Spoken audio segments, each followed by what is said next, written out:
नमस्कार, मैं भावना। चलिए देखते हैं झारखंड की 15 फटाफट बड़ी खबरों को। झारखंड में मुख्यमंत्री मेधा छात्रवृत्ति में स्टूडेंट्स नहीं ले रहे रुचि। अब तक हुआ सिर्फ 22% आवेदन। झारखंड में मुख्यमंत्री मेधा छात्रवृत्ति के लिए छात्र छात्राएं आवेदन नहीं कर रही हैं। इसके लिए 8वीं पास और 9वीं पास में पढ़ रहे छात्र छात्राओं को आवेदन करना है। 8वीं के 2.25 लाख छात्र छात्राओं में से अब तक 49,000 छात्र छात्राओं ने ही आवेदन किया है। आवेदन करने की डेट भी बढ़ाई गई है, लेकिन उसका सही रिजल्ट नहीं आया है। जबकि 6 अगस्त को इसकी परीक्षा होनी है। वहीं इससे पहले 28 जुलाई से प्रवेश पत्र मिलने शुरू हो जाएंगे। झारखंड में होटल और रेस्टोरेंट चलाने के लिए अब लाइसेंस अनिवार्य। झारखंड के कई जिलों में चलने वाले होटल, रेस्टोरेंट समेत अन्य खाद्य पदार्थ की बिक्री करने वाली दुकानों को अनिवार्य रूप से फूड सेफ्टी एक्ट के तहत लाइसेंस लेना होगा और निबंधन कराना होगा। इसके बिना अब कोई काम नहीं चलने वाला। स्वास्थ्य विभाग इसको लेकर गंभीर दिख रहा है। अधिकारियों की माने तो आने वाले दिनों में बिना लाइसेंस के खाद्य पदार्थों की बिक्री कर रहे प्रतिष्ठानों के खिलाफ कार्यवाही शुरू कर दी जाएगी।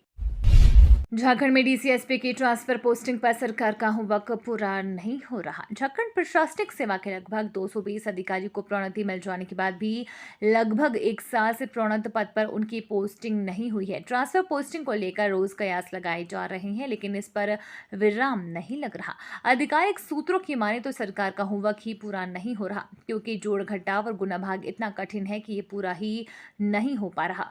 खूंटी के एडिशनल कलेक्टर पद पर पदस्थापित अरविंद कुमार इसके सटीक उदाहरण है। उनका आईएएस में प्रमोशन हो चुका है, लेकिन वो एडीएम के रैंक पर पद अपने से जूनियर अधिकारी के अधीन कार्यरत हैं। सीएम हेमंत ने विपक्षी एकता की बैठक में हिस्सा लेने पहुंचे बेंगलुरु। मुख्यमंत्री हेमंत सोरेन सोमवार को विपक्षी दलों की बैठक में शामिल होने के लिए बेंगलुरु पहुंचे। कांग्रेस की ओर से सोमवार को विपक्षी दलों के आला नेताओं के लिए रात्रि भोज का आयोजन किया गया। इसमें सोनिया गांधी, लालू प्रसाद, नीतीश कुमार, हेमंत सोरेन समेत कई नेता शामिल होंगे। रात्रि भोज में बंगाल की मुख्यमंत्री ममता बनर्जी शामिल नहीं होगी। हालांकि वो आज होने वाली बैठक में भाग लेंगे। इस बैठक में 13 जून को पटना में हुई बैठक में लिए गए निर्णय पर मुहर लगाई जाएगी।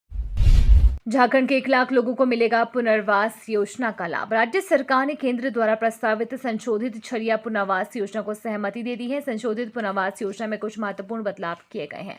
साथ ही कई मदों में लाभुकों को पहले से अधिक पैसा देने का प्रावधान किया गया है। इस तरह योजना पर कुल 6,550 करोड़ के खर्च का अनुमान है। संशोधित पुनर्वास योजना में कट ऑफ डेट को वर्ष 2004 से बदलकर 2019 कर दिया गया है।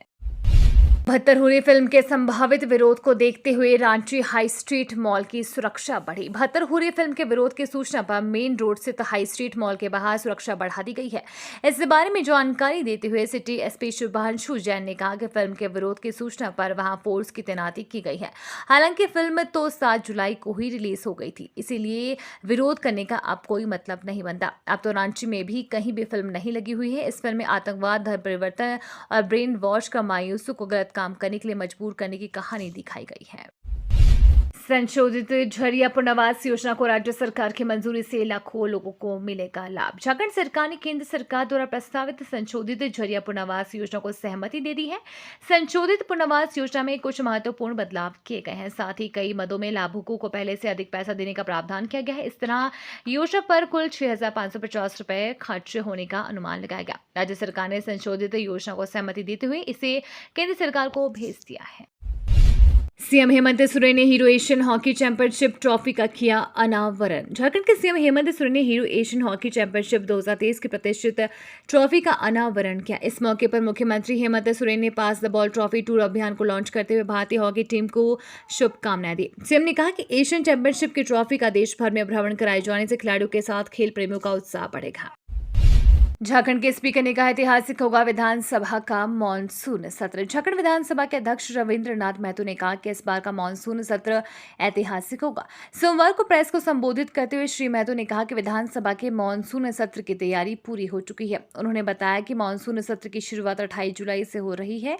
सत्र 4 अगस्त तक चलेगा। स्पीकर ने उम्मीद जताई है कि पक्ष विपक्ष के सभी विधायकों से सदन को चलाने में उन्हें अपेक्षित सहयोग मिलेगा। झारखंड की हजारों महिलाएं उठा रही हैं फूलो झनो अभियान का लाभ से सरकार की योजना हुए सफल। राज्य में हड़िया और शराब बिक्री एवं निर्माण कार्य से जुड़कर घर चला रही महिलाएं अब आजीविका कर रही हैं। राज्य सरकार से लोन लेकर अब ये विभिन्न तरह के व्यवसाय कर रही हैं। इन्हें फूलो झनो अभियान के तहत लोन दिया गया है। राज्य सरकार के आंकड़ों के मुताबिक लगभग 2.5 साल में 30,000 से अधिक महिलाएं इस अभियान का लाभ उठा रही हैं, रोजगार कर रही हैं।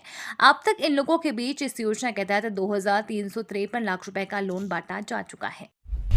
झारखंड में पहली तिमाही से ही खर्च हुई योजना बजट की 8% राशि। राज्य सरकार के सामने समय पर योजना बजट राशि खर्च करने की सदैव चुनौती रही है।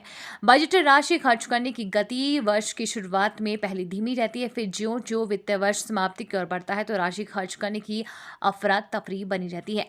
लेकिन चालू वित्तीय वर्ष 2023-24 में बजट राशि खर्च के शुरुआती लक्षण तेजी के हैं। वित्तीय वर्ष की पहली तिमाही में यानी 30 जून तक लगभग 8% योजना बजट की राशि खर्च हो चुकी है।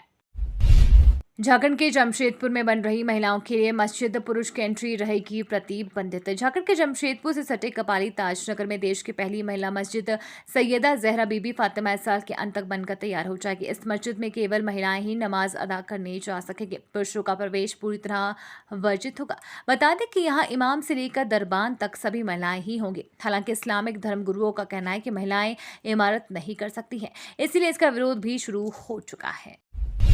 झारखंड में रेलवे की 100 वर्ष पुरानी परंपरा खत्म होगी। अब छुट्टी के लिए कर्मचारियों को ऑनलाइन करना होगा आवेदन। रेलवे धीरे धीरे पूरी तरह डिजिटलाइजेशन की ओर बढ़ रहा है। इस दिशा में railway human resource management system से ही रेल कर्मचारियों को छुट्टी देने की व्यवस्था जुलाई अंत तक लागू करने जा रहा है। इससे छुट्टी देने की पूरी प्रक्रिया में पारदर्शिता आएगी। छुट्टी के आवेदन को अधिकारी काफी दिनों तक नहीं रोक पाएंगे। छुट्टी नहीं देने पर उसका कारण भी ऑनलाइन बताना होगा। पिछले 100 वर्षों से रेल कर्मचारी लिखकर आवेदन देकर या फिर फोन पर छुट्टी लेते आ रही हैं।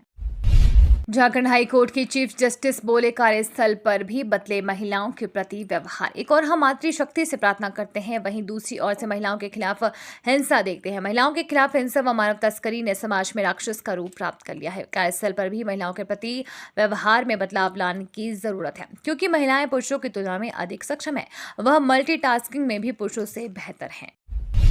28 जुलाई को आईएएस छवि रंजन की जमानत पर सुनवाई। आर्मी लैंड स्कैम मामले में गिरफ्तार रांची के पूर्व उपायुक्त आईएएस की जमानत याचिका पर अभी सुनवाई के लिए 10 दिनों का इंतजार और करना होगा। इससे पहले 10 जुलाई सुनवाई हुई थी। इस सुनवाई में ईडी ने जवाब दाखिल करने के लिए समय मांगा था। कोर्ट ने 17 जुलाई को सुनवाई की तारीख रखी थी। न्यायाधीश के अवकाश में रहने की वजह से सुनवाई नहीं हो सकी है। ये तो थी आज की बड़ी खबरें। अपने गांव या शहर की न्यूज देखने के लिए हमें कमेंट में जरूर बताएं कि आप न्यूज को कहां से देख रहे हैं।